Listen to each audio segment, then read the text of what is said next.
क्रिस्त में मेरे बहुमूल्य भाइयों और बहनों, आप सबों को जय यीशु। हम सभी को प्रार्थना सिखाने वाले एवं हमारी प्रार्थनाओं को सुनने वाले हमारे प्रभु यीशु क्रिस्त की कृपा, शांति, अनुग्रह, आशीर्वाद, संतोष, सांत्वना, समाधान सदा सर्वदा आपके एवं आपके परिवार के साथ रहे। प्रिय विश्वासियों, आज माता कलीसिया सामान्य काल का 29वां इतवार मना रही है। आज के तीनों पाठों का ये मूल और निचोड़ है। हमें प्रार्थना करनी चाहिए, किस प्रकार हमें प्रार्थना करनी चाहिए, और इसी के बारे में आज के पहला पाठ और दूसरा पाठ हमें समझाता है। प्रिय विश्वासियों, हर धर्म में हर एक व्यक्ति रोज प्रार्थना करते हैं। ऐसा कोई व्यक्ति नहीं है जो प्रार्थना नहीं करते हैं। हर धर्म ये सिखाता है कि ईश्वर को याद करना चाहिए और ईश्वर की आराधना करनी चाहिए और ईश्वर से और अपनी सारे मांगों के लिए प्रार्थना करनी चाहिए करके सिखाता है। हर धर्म में हमें एक देखने को मिलते हैं।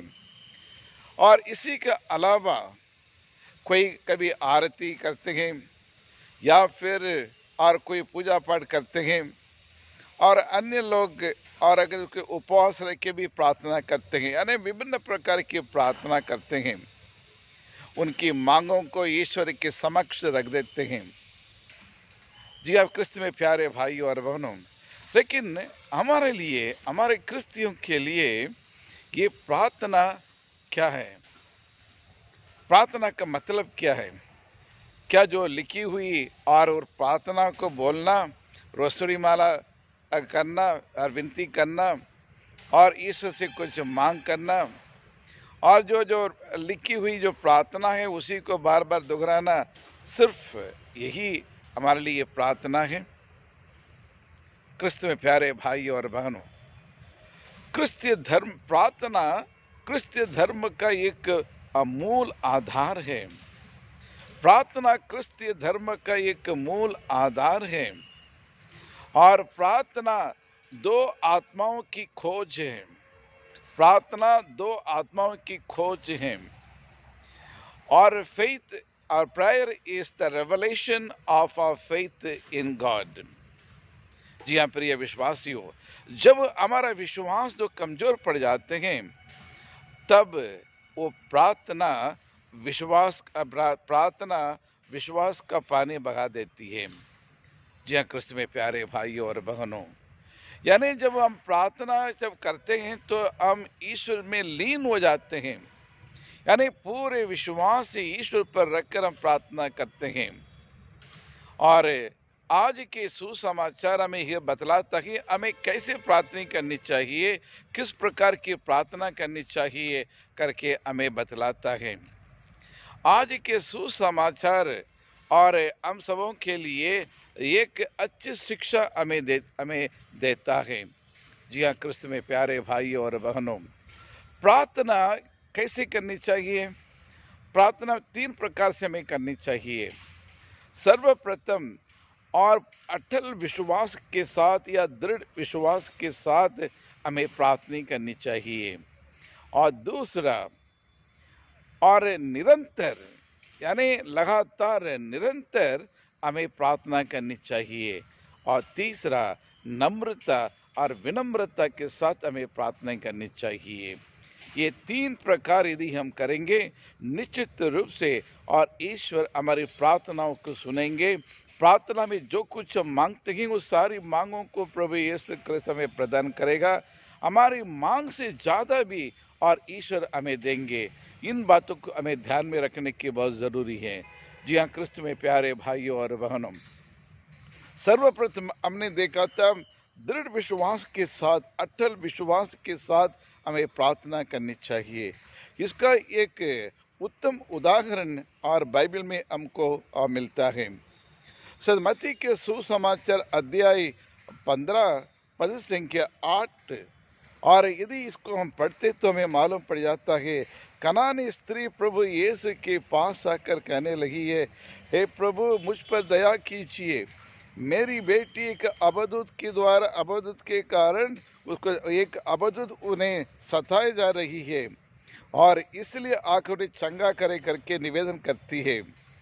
लेकिन प्रभु यीशु का उत्तर देखिए, मैं इज़राइल की खोए हुए घरानों के लिए मैं आया हूँ करके प्रभु कहते हैं। मैं इज़राइली लोगों के लिए मैं आया हूँ, उनकी भलाई के लिए और उनको मैं ईश्वर का प्रेम को, ईश्वर का राज्य स्थापित उनके बीच में स्थापना करने के लिए मैं आया हूँ करके प्रभु कहते हैं। और आगे करते वो निवेदन करती है, प्रभु हम पर दया कीजिए करके और फिर से वो बोलने लगी। तब प्रभु यीशु क्रिस्त ऐसे ही एक जवाब देते हैं, और बच्चों को रोटी को लेकर कुत्तों को डालना उचित नहीं करके प्रभु यीशु क्रिस्त कहते हैं। लेकिन वो घनानी स्त्री नाराज नहीं हुई, हिम्मत नहीं हुई और उनने कहा, हाँ प्रभु। और ये स्वामी के मेज से गिरा हुआ उस चूर को भी और कुत्ते के पिल्ले खाते हैं करके वो कहती है। और उनका दृढ़ अटल विश्वास को देखकर प्रभु ने तुरंत कहते हैं, नारी नारी, और तुम्हारा विश्वास ने और तुम्हें चंगा कर दिया है, तुम्हारा विश्वास का फल मिल गया है।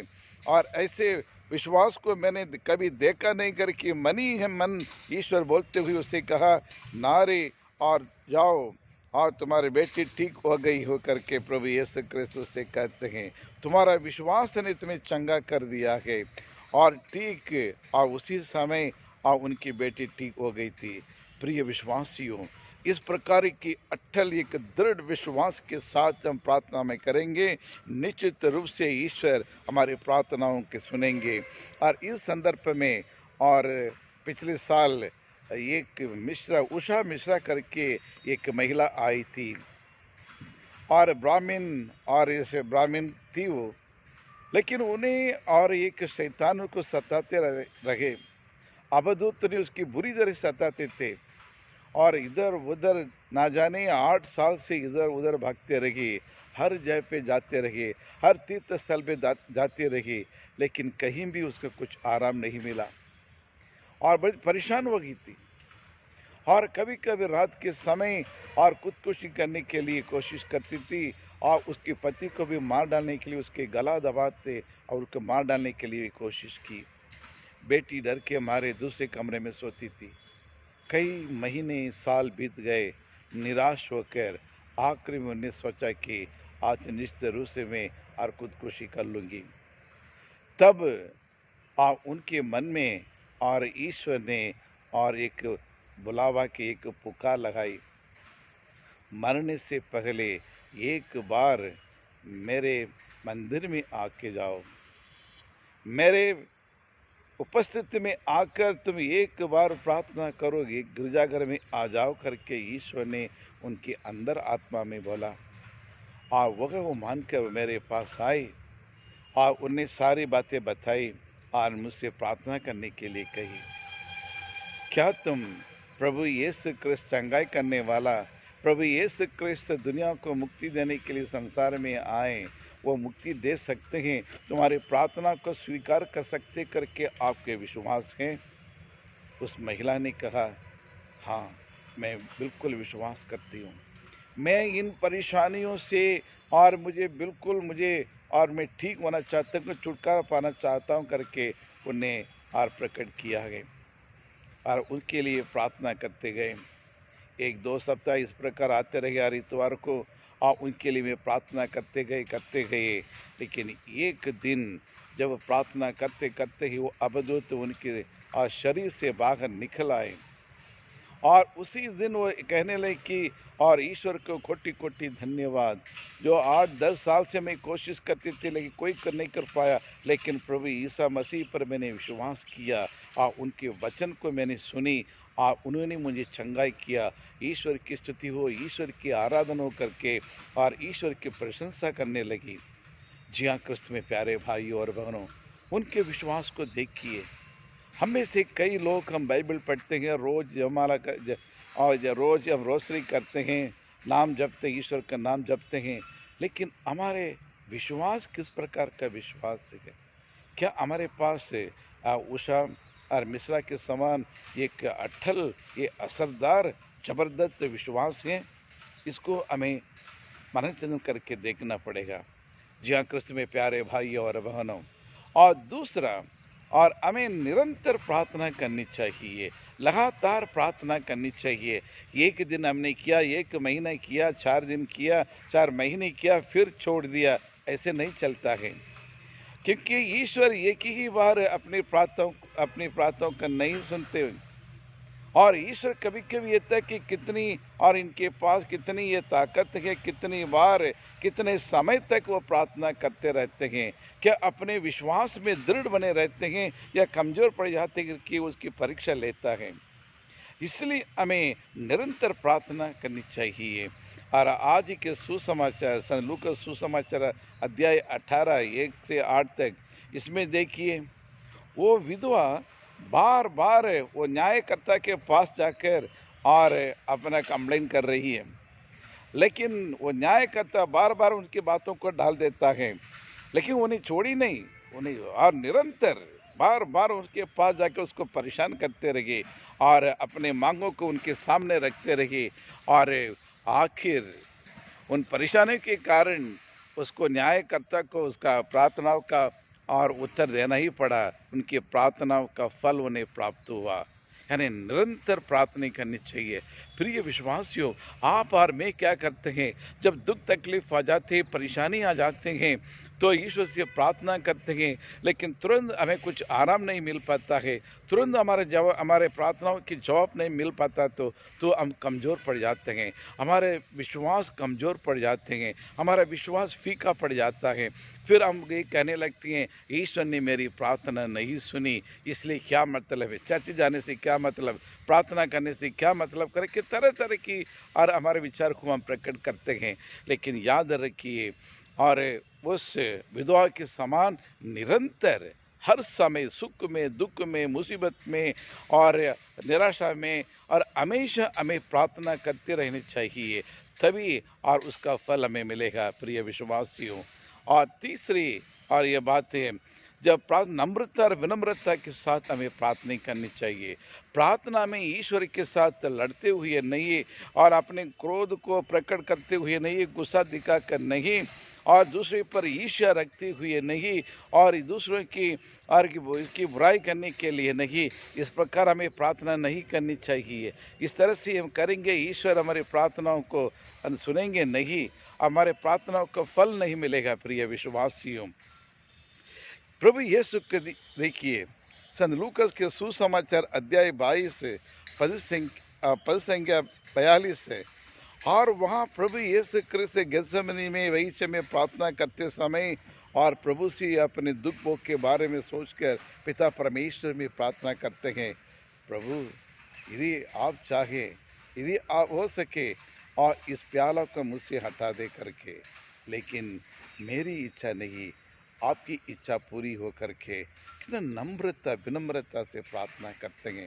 प्रभु यीशु स्वयं ईश्वर के पुत्र हैं। He is a son of God. He has healed so many people. He has done many wonders, many miracles. इतना करने के बावजूद भी विनम्र होकर, नम्र बनकर, दीनहीन बनकर और पिता परमेश्वर से प्रार्थना करते हैं। दूसरा एक उत्तम और फेमस उदाहरण है, हम देखते हैं, और संत लूका सुसमाचार अध्याय 18 में हम देखते हैं, और पद संख्या भी 8-18 में हम देखते हैं, और फरीसी और नाकेदार दोनों प्रार्थना करने के लिए जाते हैं, लेकिन फरीसी घमंड से, अहंकार से प्रार्थना करता है, अपने बड़ापन को बताता है, लेकिन वो नाकेदार और प्रभु के और उस परिसर में जाने के लिए भी हिम्मत नहीं, और दूर से खड़े होकर छाती पीट कर और प्रार्थना करते हैं, प्रभु मुझ पापी पर दया करो करके वो प्रार्थना करता है। जी हाँ, क्रिस्त में प्यारे भाइयों और बहनों, ईश्वर ने नाकेदार की प्रार्थनाओं को सुनी और उसका फल उन्हें प्रदान किया है। जी हाँ, प्रिय विश्वासियों, हमारे दैनिक जीवन में भी जब भी हम ईश्वर से प्रार्थना करते हैं, तो हमें करना क्या चाहिए, हम बिल्कुल और नम्र होकर विनम्र होकर जब हम प्रार्थना करेंगे तो ईश्वर हमारी सारी प्रार्थनाओं को सुनेंगे। लेकिन क्रिस्त में प्यारे भाइयों और बहनों, लेकिन हमारे प्रभु यीशु क्रिस्त हमारे प्रार्थनाओं के कैसे जवाब देते हैं? How God replies to our prayers. और ईश्वर हमेशा हम जो कुछ मांगते हैं, हमारी मांग से ज़्यादा वो हमें प्रदान करता है। और दूसरा, और ईश्वर कभी कभी और देरी से हमारे प्रार्थनाओं को जवाब देता है। जो कुछ हम मांगते हैं आज ही होना चाहिए करके हम मांगते होंगे, लेकिन प्रभु ऐसा नहीं देता है और देने में देरी करते हैं, क्योंकि वो जानते हैं कब देना है, किस प्रकार देना है, किस वक्त पर देना है करके प्रभु यीशु क्रिस्त अच्छी तरह से जानते हैं। जी हाँ, क्रिस्त में प्यारे भाइयों और बहनों, और इसलिए हमें इंतज़ार करनी चाहिए और ईश्वर के जवाब के लिए इंतज़ार करना चाहिए। Wait upon the Lord knows when to give, where to give, how to give. और इसलिए क्रिस्त में प्यारे भाइयों और बहनों, सबसे पहले ईश्वर आप जो मांगते हैं उससे ज़्यादा देंगे। दूसरा, और ईश्वर देने में और देरी करेंगे। और तीसरा, जो हम मांगते हैं उसके विरुद्ध भी और ईश्वर हमें फल देगा। जो कुछ हम मांगेंगे आपकी इच्छा को प्रकट करेंगे, लेकिन आपकी इच्छा के अनुसार नहीं, आपके मांगों के अनुसार नहीं, उसके विरुद्ध में आपको देंगे।